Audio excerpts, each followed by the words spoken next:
श्री शिवाय नमस्तुभ्यम। हर हर महादेव। 5 दिवसीय ऑनलाइन शिव पुराण कथा सीहोर कुबरेश्वर धाम से 25 अक्टूबर से शुरू हो गई है, जो कि 29 अक्टूबर तक आस्था और यूट्यूब के माध्यम से दोपहर के 2 बजे से 5 बजे तक देखी जा सकती है। आज 26 अक्टूबर दूसरे दिन की शिव पुराण कथा पूर्ण हो चुकी है और आज की कथा की संपूर्ण जानकारी आपको इस वीडियो में मिलने वाली है। इसके साथ आपको इस वीडियो में गुरुजी पंडित प्रदीप मिश्रा जी का बताया यूरिन से जुड़ी समस्या होने पर किए जाने वाला विशेष उपाय भी हम आपको सरल भाषा में समझाएंगे। शमी पत्र वाला नया उपाय, मूर्ति विसर्जन।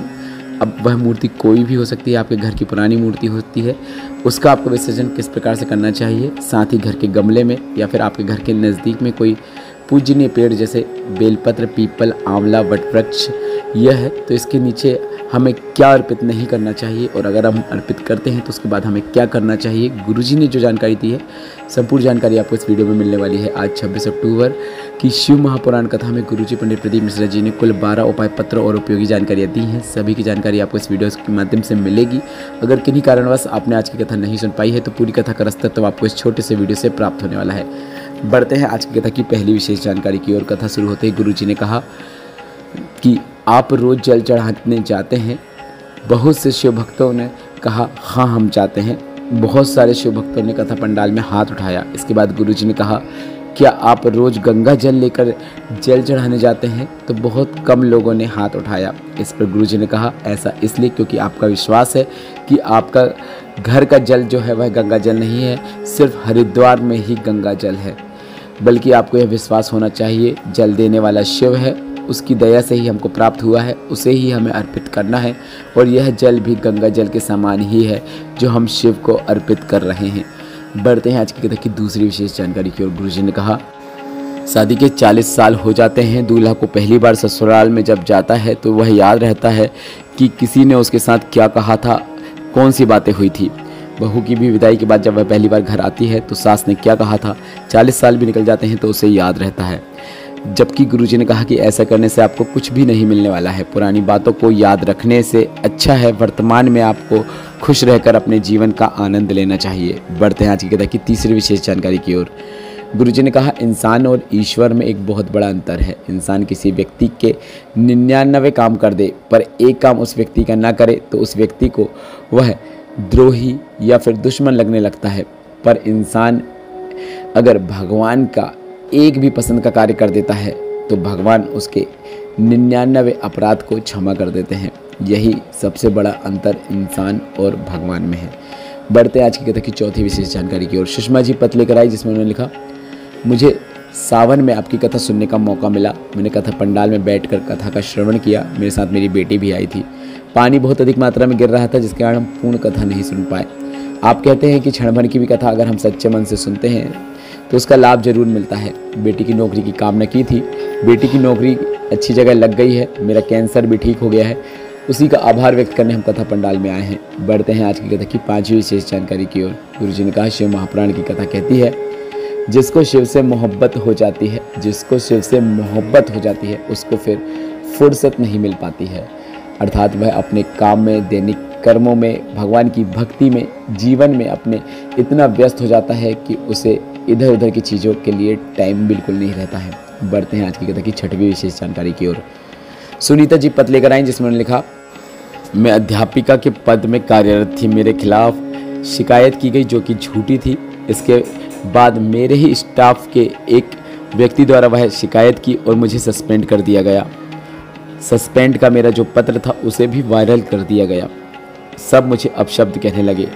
तब आपकी कथा के बारे में सुना, जल चढ़ाना शुरू किया, मंदिर जाना शुरू किया। पता नहीं कौन व्यक्ति ने मुझे फ़ोन किया और कहा कि जैसा जैसा मैं कहूँ वैसा वैसा तुम करना शुरू कर दो। काशी का कोई व्यक्ति था, पता नहीं कौन था। हम जब फ़ोन लगाते थे तो वह उठाता नहीं था। मुझे तो यही लग रहा है कि वह शिव ही का एक रूप था जिसने मुझे मेरी नौकरी वापस करवा दी है। उसी का आभार व्यक्त करने हम कथा पंडाल में आए हैं। बढ़ते हैं आज की कथा की सातवीं विशेष जानकारी की ओर। दुर्गा जी पत्र लेकर आई जिसमें उन्होंने लिखा 23 साल से संतान सुख नहीं था, सब जगह इलाज करवाया पर लाभ नहीं हुआ। हार थक कर बैठ गए थे। किसी के कहने पर आपकी कथा सुनना शुरू किया।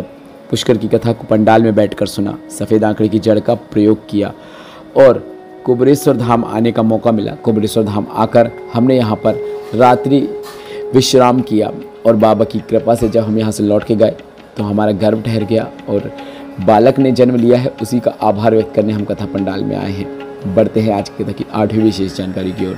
सुंदर जी पत्र लेकर आए जिसमें उन्होंने लिखा, मेरी शादी को 9 साल हो गए थे, औलाद का सुख नहीं था, डॉक्टर को दिखाया, पेट में गठान बताई, ऑपरेशन हुआ और ऑपरेशन के 9 साल निकल गए, संतान सुख नहीं हो पाया। फिर आखिरी में किसी ने पशुपतिनाथ व्रत और सफ़ेद आंकड़े की जड़ का प्रयोग बताया, कथा सुनने को कहा। हमने ऐसा ही करना शुरू किया। बाबा की कृपा से हमारे घर में पुत्र रत्न की प्राप्ति हुई है, उसी का आभार व्यक्त करने हम कथा पंडाल में आए हैं। बढ़ते हैं आज की कथा की 9वीं विशेष जानकारी की ओर। पल्लवी जी पत्र लेकर आई जिसमें लिखा, एक बार आपकी कथा मैं सुन लिया था कि बाबा की कथा अगर पंडाल में हो तो वहाँ पर पहुँचकर जो मांगो बाबा ज़रूर देते हैं। मैंने बाबा से कहा कि मुझे एक गाड़ी दिला दो जिसमें मैं कथा भी सुनती रहूं और हमारा काम भी चलता रहे और लोगों को भी मैं कथा पंडाल में लाती रहूं। बाबा ने हमें एक लोडिंग गाड़ी दिला दी है जिससे हमारा घर भी चलता है और कथा पंडाल में मैं जब भी आती हूं साथ में कई लोगों को लेकर आती हूं। उसी का आभार व्यक्त करने हम कथा पंडाल में आए हैं। बढ़ते हैं आज की कथा की 10वीं विशेष जानकारी की ओर। पहले दिन की शिव पुराण कथा में गुरुजी ने शमी वृक्ष से जुड़े हुए, शमी पत्र से जुड़े हुए एक बिल्कुल नए उपाय की जानकारी दी थी, जिसमें अगर किसी व्यक्ति को यूरिन से जब कोई भी समस्या होती है, मतलब यूरिन से संबंधित समस्या के लिए आपको यह उपाय करना है। अब कोई भी समस्या हो उसके लिए भी आप यह उपाय कर सकते हैं, या फिर यूरिन आती नहीं है, रुक रुक के आती है, या फिर रुक जाती है, या फिर जो भी समस्या है, तो आप यह उपाय जरूर करें। डॉक्टर को दिखाना ही, डॉक्टर का पूरा ट्रीटमेंट लेना है, उसके साथ ही साथ यह सरल और आसान उपाय करना है। शमी के वृक्ष के नीचे की मिट्टी लाना है, शमी वृक्ष की पत्ती को लाना है, दोनों को आपस में मिलाकर अपनी नाभि के नीचे लगा लेना है। पूरा उपाय करते समय अवधूतेश्वर महादेव का नाम लेना है, बस इतना ही करना है। 5 मिनट में यूरिन आना शुरू हो जाती है। डॉक्टर के इलाज के साथ आप अगर यह उपाय करते हैं तो लाभ जरूर देखने को मिलता है। बढ़ते हैं आज की कथा की 11वीं विशेष जानकारी की ओर। कल गुरुजी ने बताया था अगर आपके घर में शमी है, बेलपत्र है, पीपल, आंवला, बट वृक्ष, आपके घर में अगर कोई भी ऐसा पूजनीय वृक्ष है तो उसमें आपको दही इत्र नहीं चढ़ाना चाहिए, सिर्फ आपको उसमें जल चढ़ाना चाहिए, क्योंकि ऐसा करने से पेड़ सूखने लग जाता है। कुछ पूजन होती है जिसमें दही चढ़ाया जाता है तो उसके बाद आपको 1 कलश या 2 कलश जल भी जरूर अर्पित करना चाहिए। बढ़ते हैं कथा की 12वीं विशेष जानकारी की ओर। गुरुजी ने बताया था कल कि अगर आपके घर में कोई पुरानी मूर्ति है, अगर वह खंडित हो जाती है या फिर किन्हीं कारण से आप उसे नदी में विसर्जित करना चाहते हैं और आपके घर के नज़दीक में नदी नहीं है, तो आपको क्या करना है, क्योंकि कई लोग ऐसा करते हैं, मूर्ति को ले जाकर पेड़ों के नीचे छोड़ कर जाते हैं। ऐसा आपको बिल्कुल नहीं करना है। आप नदी है तो नदी में विसर्जित कीजिए, नदी नहीं है, कोई तालाब है, कुआं है, बावली है, उसमें आप विसर्जित कर सकते हैं। अगर यह सब नहीं है, वृक्ष के नीचे ही आपको विसर्जन करना है, तो सबसे पहले आपको अपने घर में किसी बाल्टी में जल भर के रख लेना है। उसमें जल भरने के बाद उस मूर्ति को रखना है और 1 से 2 महीने तक अपने घर पर ही रखना है, जब तक वह मूर्ति पूरी तरीके से पानी में ना मिल जाए, पूरी तरीके से मिट्टी ना बन जाए। जब वह पूरी तरीके से मिट्टी बन जाएगी, इसके बाद वह जल और वह मिट्टी ले जाकर आपको किसी वृक्ष के नीचे छोड़ देना है। इस प्रकार से आपको मूर्ति विसर्जन करना चाहिए। इसके साथ ही गुरुजी पंडित प्रदीप मिश्रा जी ने अगली शिवपुराण कथा जो कि 14 नवंबर से 20 नवंबर 2025 तक होगी, इस शिवपुराण कथा को बताया है कि देवघर झारखंड में होने वाली है। और इस कथा में अगर आप जजमान बनना चाहते हैं तो आपकी स्क्रीन में कुछ मोबाइल नंबर दिख रहे हैं जो कि गुरुजी पंडित प्रदीप मिश्रा जी ने बताए हैं, उनसे आप संपर्क कर सकते हैं और कथा के जजमान बन सकते हैं। आशा करता हूँ वीडियो में बताई गई जानकारी आपको उपयोगी लगी होगी।